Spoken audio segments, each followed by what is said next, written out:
Doçent Doktor Zeynep Alkan geliyor.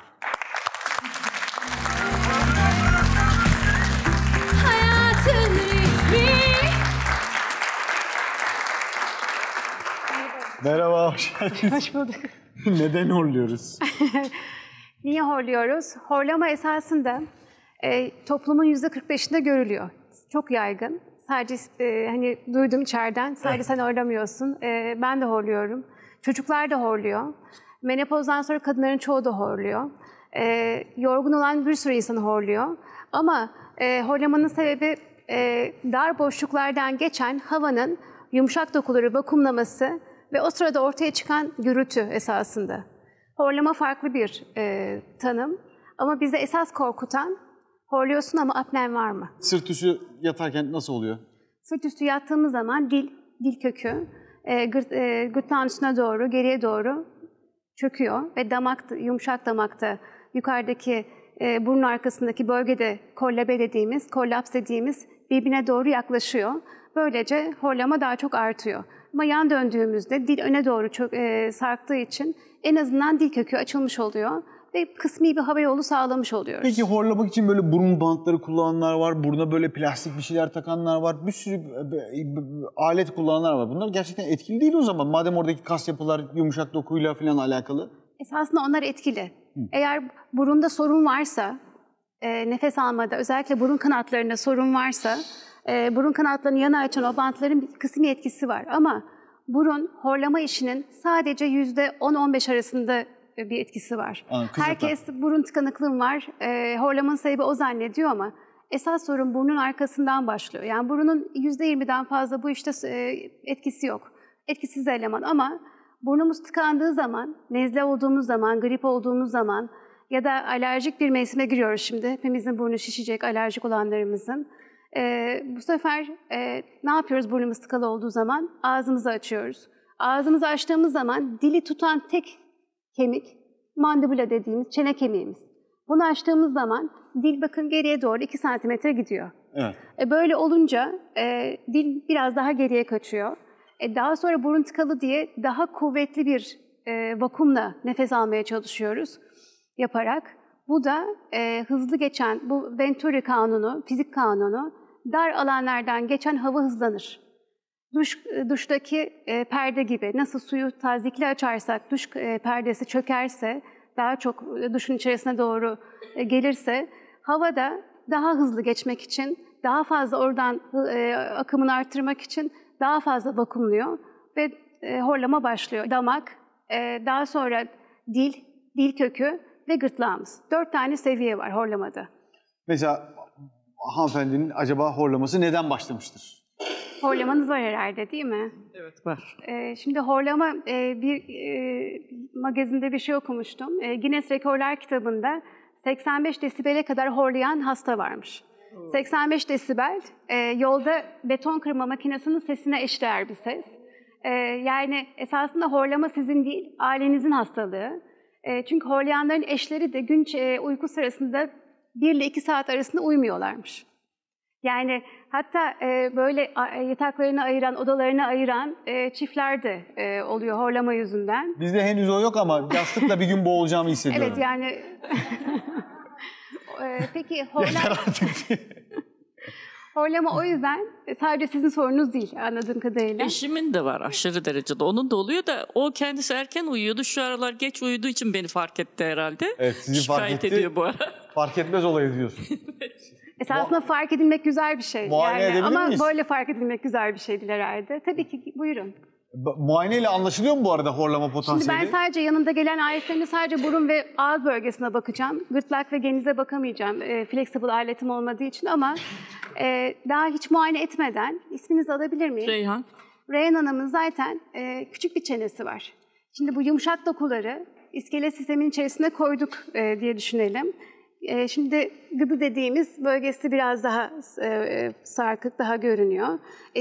Çenesi küçük, geriye doğru biraz da, ağzı da küçük.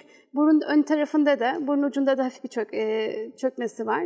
Bunların hepsi daha muayene etmeden hastayı ilk gördüğümde gözüme Bizim çarpanlar. Karadeniz burnu olduğundan Evet, biraz böyle evet. şekli. Bir de tabii söylemek programda bilmiyorum ayıp olur mu ama birazcık da kilo sorunumuz var. Evet. Hafif Yok, ayıp değil, yarım biliyorum. kilo fazlamız var. Biliyorum, Görünen kilo bu. köy kılavuzuyuz. Ama bu hastalıklarda kilo vermek bir kısır döngü.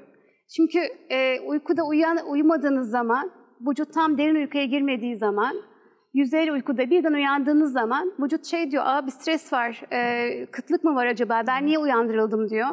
O zaman hormon salgılaması değişiyor. Ben nasıl uyandırılıyorum biliyor musun? Eşiniz tarafından. Yeter, yeter artık. Sallanıyor.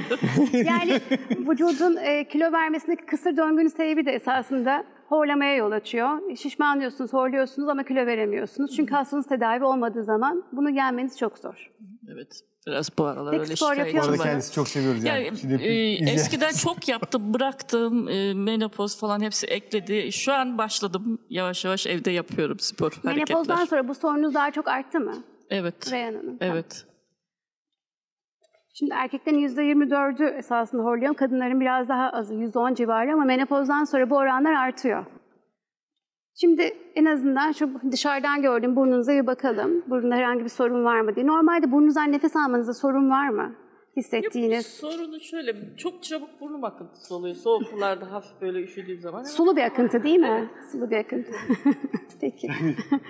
Kendimi görüyorum. Peki. Netliğimizi yapalım.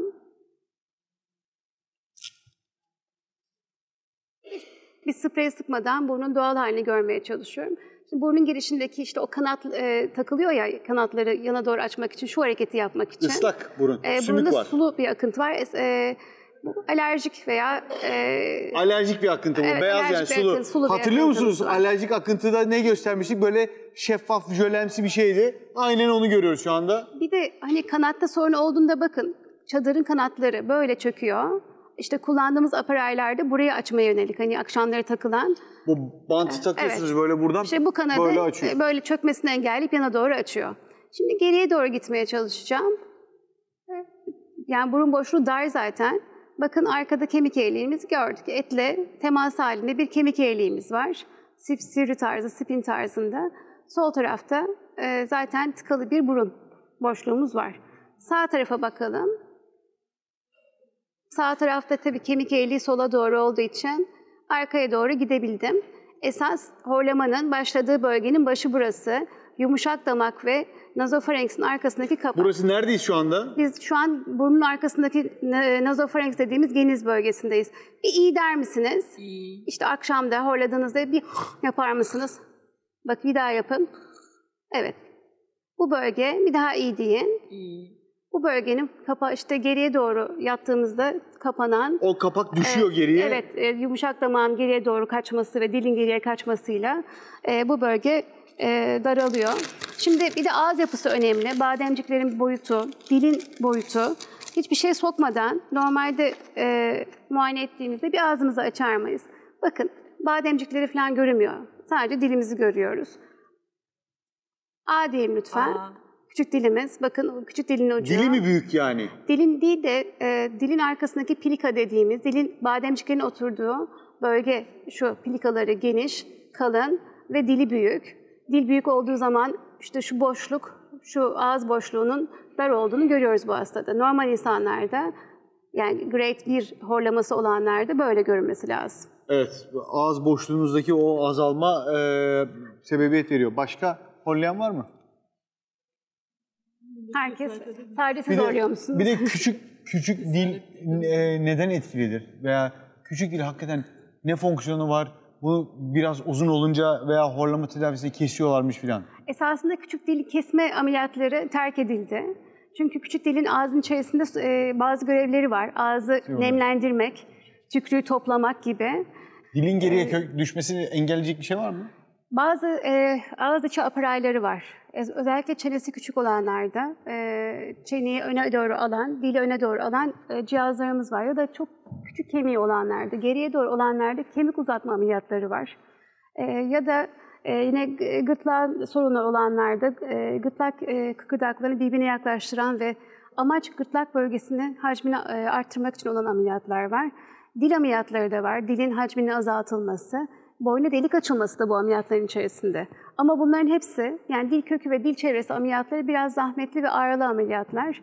Genellikle dil kökünde izole sorunları olanlarda yapıyoruz. Cerrahiler planlanıyor ama hiçbir cerrahi %100 bir SPAP kadar etkili olmuyor. Evet, teşekkür